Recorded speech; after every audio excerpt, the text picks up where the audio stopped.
maintenant balaa ngay ñëw ci président assemblée nationale dafa am ku nekk ci ligne bi. il faut que ñu jël ko. waaw en attendant est-ce que du Moussa Kaba la waaw. oui Moussa Kaba ñu ngi lay nuyu bëggoon xam. ñibbisi bi yéen da ngeen am compétence ci bitim réew. yow jamono ji yaa ngi ci Suisse bien que dañu lay gis Sénégal ngay ñëw de temps en temps fi mu ne nii nag changement am na. ñu ngi wax ni diaspora ak seen contribution seen taxawaay lan nga jàpp ni. ci souffle bii di feeñ ci Sénégal di upp changement yéen di ngeen ci war a mën a am taxawaay. Bon, asalaamaaleykum maa ngi nuyu ñëpp et puis je crois que Pape Moussa la dégg muy wax ah. oui Pape Moussa retour s'il vous plaît Régie. oui Pape Moussa maa ngi koy nuyu waaye maa ngi koy nuyu au passage j'apprécie beaucoup ses interventions. et voilà au-delà de ça. voilà au-delà de ça je me dis par exemple la diaspora ça fait très longtemps qu'elle devait jël une position au Sénégal. parce que la plupart de ñoom ñu ci ëpp aujourd'hui tey ils ont en fait développé des choses en Europe aux États-Unis qui souhaiteraient développer dans leur propre pays.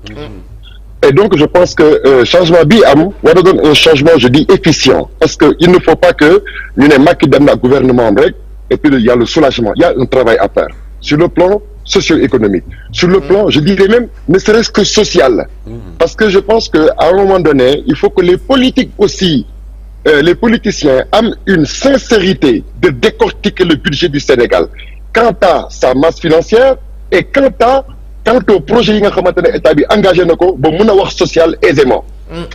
Et donc je pense que ça c'est les réponses que le prochain pouvoir doit apporter comme réponse boo xamante ne elle est une réponse exacte selon un calendrier selon une masse et la financiarisation de l'ensemble de ce qui est lu jëm ci lu mën a jëm ci social. Et puis surtout je me dis aussi une nouvelle politique par rapport à l'école de la République sénégalaise. C'est important, les écoles privées coûtent cher, les stages n'en finissent pas et ça il faudrait que vraiment qu'il y ait une réponse par rapport aux populations. Aujourd'hui aussi, man je pense que là où il faudrait mettre l'accès aussi dans un premier temps, ça sera un travail de 1 an, 2 ans, 3 ans, on me dira peut-être le contraire, mais la formalisation du monde informel, c'est une fuite des capitaux mais énorme. C'est une fiscalité boo xamante ne aujourd'hui tey bu ñu ko doon xayma mais régler nos problèmes de social parce que comme je dis souvent quand on regarde le budget du Sénégal les gens te disent c'est de l'argent beaucoup d'argent 7000 milliards xam nga 7000 milliards yooyu gars yi dégg bi ñu ciy am ak li ci war a mën a nekk bokkul parce que boo xoolee 7000 milliards sur 18 millions de Sénégalais nga jël le tiers du Sénégalais nga xamante ne mooy le tiers du Sénégal du Sénégal nga xamante ne ñoom ñooy les actifs yu ñu génnee màggat yi ak xale yi nga xamante ne ils sont mineurs ça fait 6 millions on est d'accord 6 millions yooyu boo jëlee ne par exemple tey l'État ne fait rien on met les Sénégalais au repos il n'y aura pas un père de famille qui aurait 95 000 francs par mois donc am na yu bëri yoo xamante ne war nañ ko xoolaat aussi c'est très important et je me dis que ne aussi le changement là ça permet de dire que le Sénégal aussi est l'un des pays boo xamante ne exemplaire sur le plan de la démocratie parce que aujourd'hui on va prendre une leçon comme quoi que ne du ku nekk ku la neex nga def lu la neex nga def lu la neex nga wax c'est important aussi parce que la dignité humaine ne peut pas être absente dans un pays à 95% de musulmans et 100% de croyants si on met les chrétiens dedans c'est inacceptable les Sénégalais souffrent ñun moi je regarde par exemple aujourd'hui am na lu Moussa wax tout à l'heure sur la diaspora mais je suis entièrement d'accord avec lui man ça fait 27 ans que je suis en Suisse ça fait 25 ans que je développe mon entreprise ici en Suisse mais j'aurais voulu le faire au Sénégal en 2008 j'étais venu créer une externalisation de ma société à Dakar à Sacré-Cœur il y avait 100 employés yu ma amoon mais au bout de 2-3 mois ils ont tout foutu en l'air parce qu'il n'y a pas une sécurisation du financement il n'y a pas une sécurisation de l'investissement et tu te dis que c'est dans ton propre pays et ça je me dis par exemple ça je m'adresse à la population par rapport à une conscience collective aussi c'est important parce que muy Sonko di Diomaye bu les Sénégalais ne reviennent pas sur des valeurs sûres ça ne sert à rien de les avoir ici et ça c'est la vérité et c'est la vérité et puis aussi une alerte aussi aux gens aux partis politiques qui ont donné leur voix à Diomaye Faye mieux vaut la force unie que la dispersion des voix c'est clair mais il ne faut pas que ça soit aussi l'objet d'un partage du gâteau Sénégal c'est important parce que donner sa voix pour avoir droit à la parole simplement et parler pour parler autant donner sa voix de façon d'intéressé désintéressé par rapport au peuple sénégalais qui souffre. Oui. Par exemple, quand tu viens au Sénégal, là, actuellement, je suis en train de monter des choses au Sénégal, parce que je me suis dit, il faut monter des choses dans ce pays. On peut pas laisser ce pays-là. On est des enfants nous sommes des enfants. Sénégal, on a envie de le retourner. Que les Sénégalais respectent notre investissement et ce qu'on a pu faire à l'extérieur pour venir le mettre dans notre pays. Et ça, c'est une fierté, c'est une réussite pour nous de pouvoir mettre quelque chose. Je me dis, j'appelle tous les Sénégalais à savoir que l'une fois pour nous, pour quoi. Et puis que aussi, d'autre part aussi, je vais toucher un problème. C'est très sensible. La chefferie religieuse devrait revoir sa position par rapport à la misère de certains Sénégalais qui n'ont pas le bras long. C'est important. Non, c'est important parce que mais bien sûr, il faut. On peut pas être dans un pays comme le Sénégal de Cheikh Ahmadou Bamba, Cheikh Tidiane, El Hadji Malick Sy, des autres grands Imam Laye. Pareil, 10 Sénégalais mais attends, ñoom ki ñu gëm mais mënul leen dara, c'est inacceptable.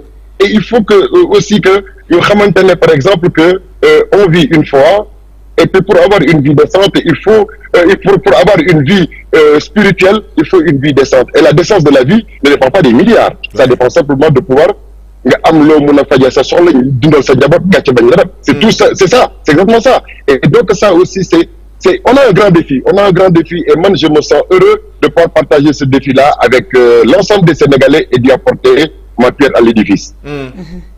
En tout cas merci beaucoup. Moussa Kaba. leeral yi am na solo. maa ngi gis sax même ci commentaire yi ça veut dire que Sénégalais yi ñu ngi un peu partout. ci ingéniosité boo xam te ne c'est incroyable kii di Ibrahima Tine bëggoon naa Babacar ngeen fexe nu ngeen affiché numéro ñu am ko. mu ne je suis sénégalais ingénieur géologue géophysique pétrolière à Paris. Je voudrais participer c'est quoi le numéro donc mu ngi mel ni yegg seen Diomaye mu ngi susciter benn engouement au niveau de la diaspora am na ñoo xam ne tey bu ñu sañoon ñu dellusiwaat merci beaucoup en tout cas merci monsieur Kaba merci Aminata Aydara mi nga nekkal foofu ca Suisse ñu ngi lay gërëm bu baax grand jërëjëf Moussa Moussa ayca dafa mel ni dañ doon dem assemblée nationale fi nga nekkoon ñu daal di lay dagg dugal monsieur Kaba ñu koy remercier bu baax ak les Sénégalais de la diaspora ñu ngi continuer di réagir effectivement donc c'est une lecture possible comme li ma wax sànq Bassirou Diomaye Faye doit démissionner de Pastef donc démission de Pastef mooy démissionner de sa coalition de sa formation politique dem taxawee na le gérer li nga xamante ne moom mooy mbirum Sénégal mais Ousmane Sonko lui il peut tenir voilà avec le Pastef et comme le président Macky Sall continuer ak APR téye ko moom dafa boole téye ñaar yëpp. xajul fi nag yow tamit nag Pape Moussa kii bi mu tànnee yàgg. mu doon bokkul laa wax li mu bokkul xam nga bi bokkul. waaw xam nga moom naka ngay jëlee ne Sénégalais yi jox leen Amadou Ba réew mi Pape Moussa dama ko bëgg. te man wóolu moo ko jox parti bi ba pare nañ Sénégalais lañ ko jox réew mi xam nga moom moo njëkk a gàllankoor Amadou Ba donc Ousmane Sonko. ni mu nekkee ni moo ko yóbbu. non ne Sénégalais yi nañ ko jox réew mi te moom wóolu ko pour jox ko parti rek jox ko parti bi ba pare ñu soog koo jox réew mi.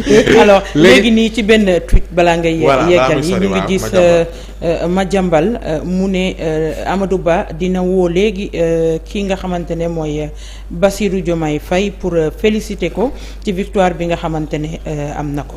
Pour la première fois je suis d'accord avec Madiambal donc kon bi jàmb bi baax. non parce que ni ma gisee Amadou Ba man loolu la ma jox démb. loolu la ma jox quoi mais bon donc si c'est confirmé daf may gën a réconforter rek. ci lii parce que Diomaye gagné na quoi loolu moom bu kenn bu parax bi du ko ci jar léegi Ousmane Sonko war a dem ak. récupération boo ko bal ñu ak mënul nekk léegi. À partir du mois de septembre, je pense, le président a la prérogative de dissoudre l'Assemblée.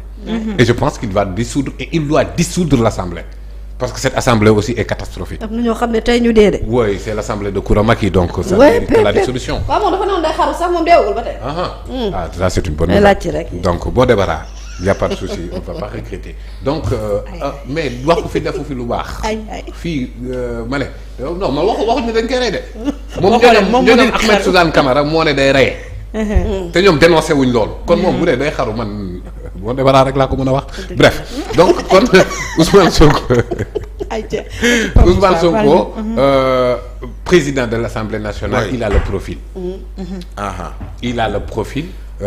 Donc ci moment boobu Pa Ousmane foog naa maa ngi ko doon wax ci benn radar. moment bi gars yi di acculer Ousmane Sonko ma ne leen Ousmane Sonko mën na jiite réew mi sax te du bokk ci élection. si waxoon naa leen ko wax mooy ubbil la piste boobu. xam nga est-ce que tey la gën a jëm bu baax. mais bien sûr. s'il va à l'Assemblée nationale. Oui. On a un régime qui a tous les traits caractéristiques d'un régime parlementaire. Et dans un régime parlementaire.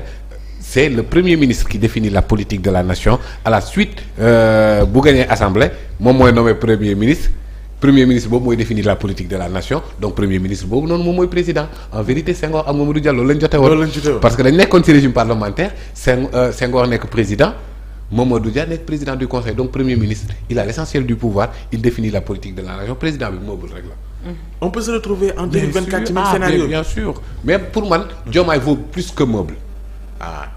Pour man. D'où tey jii nii Ousmane Sonko le parlement wala la vice-présidence après nga xamante ne ce sera un scrutin de liste voilà donc cette dualité là dina mën a constituer benn complémentarité bu am solo tout le temps sachant que l'Assemblée nationale a la prérogative de contrôler le gouvernement. Et Ousmane Sonko est un bon contrôleur. Ah oui, le contrôle de Ousmane Sonko sera sans complaisance. Ah oui, bien sûr. Fut-il son ami, fut-il le père de Ousmane Faye, il va le contrôler. waaw moom koy wax d'accord. Voilà te am na benn maa ko doon suivre ci conférence de presse mu ne ñun bu ñëwee au pouvoir même El Malick mii sax bu kiiwee n'oublie pas. Son patron son directeur général. oui teg ko fi. bu ko yóbbu. waaw. si tegal ci suuf. donc quelqu'un qui est capable de dire ça à son directeur général je pense que ni le président de la République Macky Sall a pris sa dose. Donc le président de la République Bassirou Diomaye Faye xam na ki mu ko seqal heureusement que lui aussi ba léegi loxo yu set la ñu wan. Donc kon contrôle de l'action du gouvernement. Évaluation des politiques publiques surtout. C'est très important. Évaluation des politiques publiques boobu moom mooy veiller ci réalisation du projet en question. Parce que loolu lay évaluer te Assemblée nationale dafa am rôle boobu. Est-ce que ku la Macky le sait? Je le sais. je ne pense pas. ay xulloo ko rek la ñu fa nekkee. Donc cette assemblée mérite la dissolution. Donc ñu delluwaat dëgg nag vers une assemblée de rupture. Oui. Ah oui parce que am na ci espace médiatique bi ñoo xamante ne. da nga leen di xool jànguñ am nañ yenn niveau intellectuel yi amuñu ko mais di nga xam ne ñii ñu baax lañ ci assemblée par exemple. Oui je pense Dame Mbodj ferait un excellent parlementaire. waaye nag kaay ma wax la session yi day yàgg te du may keneen mu wax. waaw dafay baax looloo baax ci ministre. daam moom. ministre looloo baax ci moom. waaye nee na moom buy wax de dina wax avant Ousmane Sonko di wax. moo yooyu. ndax bu Ousmane Sonko waxee ndaje ba dafay jeex. dina ñëwaat léegi ci yow. il faut ñu delluwaat ci. Ousmane Sonko bu waxee ba pare wax ci.